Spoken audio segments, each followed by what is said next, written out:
प्रश्न एक गुणनफल ज्ञात कीजिए। तो प्रश्न एक का पहला है 5.4 गुना 0.4। 5.4 गुना 0.4। तो इसको कैसे हल करेंगे? तो पहले हम दशमलव, मान लीजिए कि यहाँ पे दशमलव नहीं है तो क्या होगा, ये 54 और ये हो जाएगा 4। तो 54 चौक कितना होगा, 4 चौक 16, 4 चौक 16, हाथ में रहा 1, 5 चौक 20 1 21, 5 चौक 20 1 21, ठीक है 216, यानी 54 चौक 216। तो पहले हम दशमलव को हटा करके गुना कर लेंगे। तो दशमलव अगर नहीं रहता तो ये क्या होता, 54 और ये 4, तो 54 चौक हो गया 216। अब हम दशमलव को लगाएंगे तो दशमलव के बाद एक अंक है, यहाँ पे भी दशमलव के बाद एक अंक है, तो दोनों मिलकर के दशमलव के बाद 2 अंक होना चाहिए इसके गुणनफल में, यानी 16 के पहले दशमलव लगा देंगे क्योंकि 2 अंक है, तो 2.16 इसका उत्तर होगा। दूसरा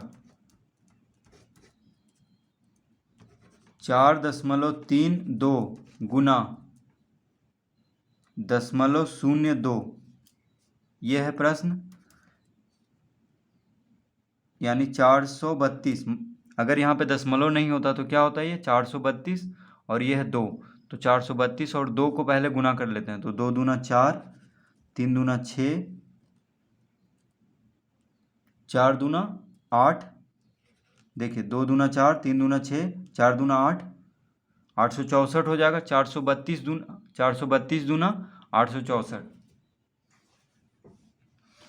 अब हम दशमलव लगाएंगे तो दशमलव के बाद 2 अंक है, यहाँ भी दशमलव के बाद 2 अंक है, तो 2 अंक और 2 अंक मिलके क्या हो गया, 4 अंक, यानी दशमलव के बाद 4 अंक होना चाहिए इसका गुणनफल में। तो यहाँ तो 3 ही अंक है तो एक शून्य दे देंगे पहले, कोई फर्क नहीं पड़ रहा है शून्य देने से आगे में।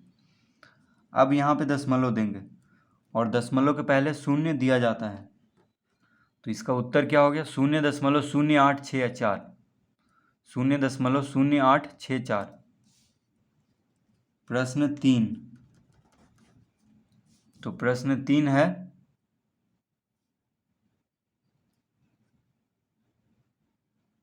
8.24 गुना 0, 8.24 गुना 0। तो 0 से चाहे कोई भी संख्या को गुना करें, चाहे दशमलव में हो या ना हो, कोई फर्क नहीं पड़ता है। तो 0 से किसी भी संख्या में गुना करेंगे तो क्या आएगा, 0 ही आएगा, तो इसका उत्तर लिख देंगे 0। प्रश्न 4,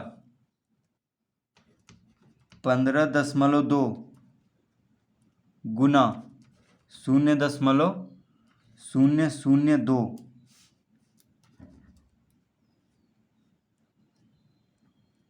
15.2 गुना 0.002।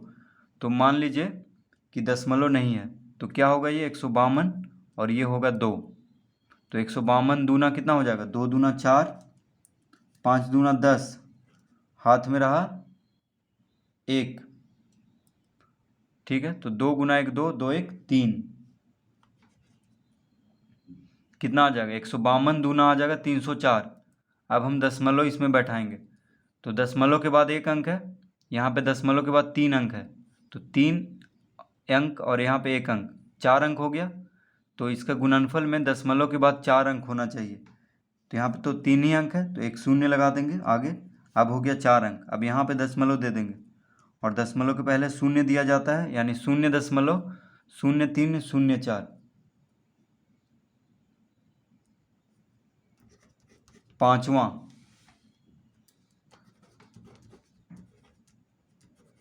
3 गुना 0.3,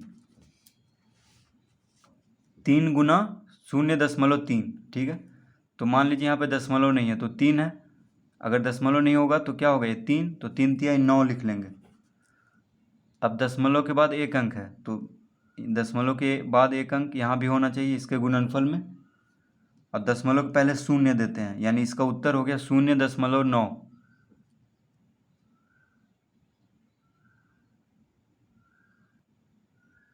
प्रश्न 6, 0.7 गुना 0.7। तो पहले हम ऐसे ही गुना कर लेते हैं। तो ये 7 है, मान लीजिए ये दशमलव नहीं है तो 7 हुआ, ये भी 7 हुआ, तो 7 सते 49, 7 सते 49। अब दशमलव के बाद एक अंक है, दशमलव के बाद एक अंक है, तो दोनों मिलकर के दशमलव के बाद 2 अंक होगा। तो इसके गुणनफल में दशमलव के बाद 2 अंक होना चाहिए। तो यहाँ पे दशमलव लगा देंगे 4 के पहले, और दशमलव के पहले शून्य दिया जाता है, यानी 0.49 इसका उत्तर होगा। प्रश्न 7, 0.0003 गुना 10। यह है प्रश्न, 0.0003 गुना 10।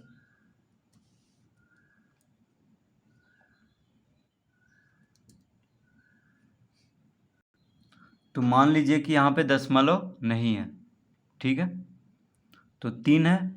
अगर दशमलव नहीं हो तो ये सिर्फ 3 होगा, तो 10 या 30,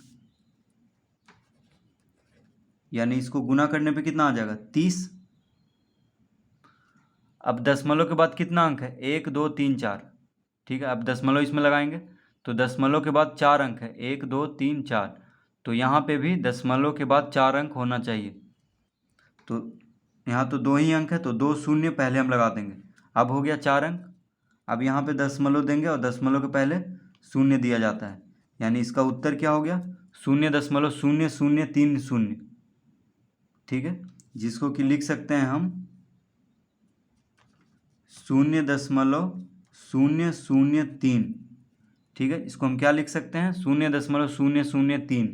क्यों लिख सकते हैं, क्योंकि दशमलव के बाद शून्य का कोई मतलब नहीं है, यानी दशमलव के बाद शून्य हम दें या ना दें कोई फ़र्क नहीं पड़ता है। तो ये भी सही होगा, ये भी सही होगा, ठीक है। तो शून्य को बस हटा देंगे, कोई फ़र्क नहीं पड़ रहा है, तो इसका उत्तर हो गया 0.003।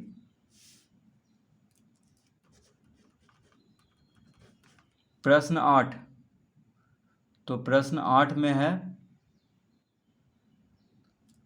0.0003 गुना 100,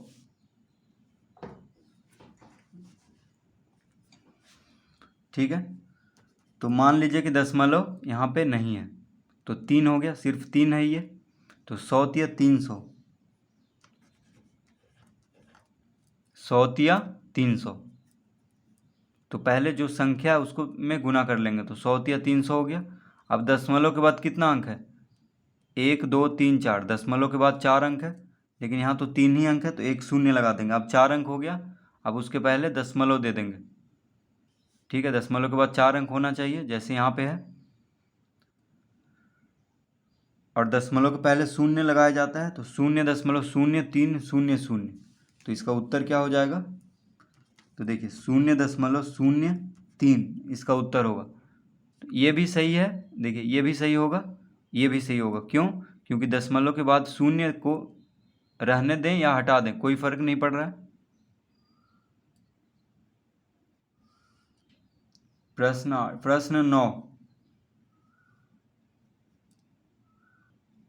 प्रश्न 9, तो प्रश्न 9 में है 0.003 गुना 1000, ठीक है। 0.003 गुना 1000। तो सबसे पहले जो संख्या है उसको गुना कर लेते हैं, तो 1000 गुना 3 क्या हो जाएगा 3000,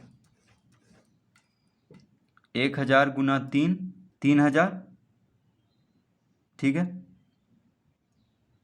तो पहले 1000 और 3 को गुना कर लेंगे, दशमलव बाद में लगा देंगे। अब दशमलव के बाद 3 अंक है, 1 2 3, देखिए 3 अंक है, 1 2 3। तो यहाँ पे भी दशमलव के बाद 3 अंक होना चाहिए।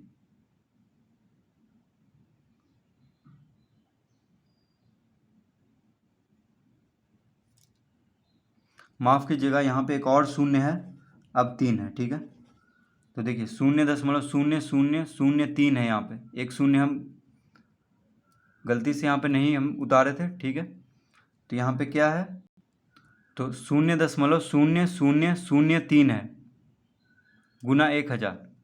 तो देखिए 1000 दिया 3000। अब दशमलव के बाद कितना अंक है, 1 2 3 4, 4 अंक है। तो यहाँ भी 4 अंक होना चाहिए दशमलव के बाद।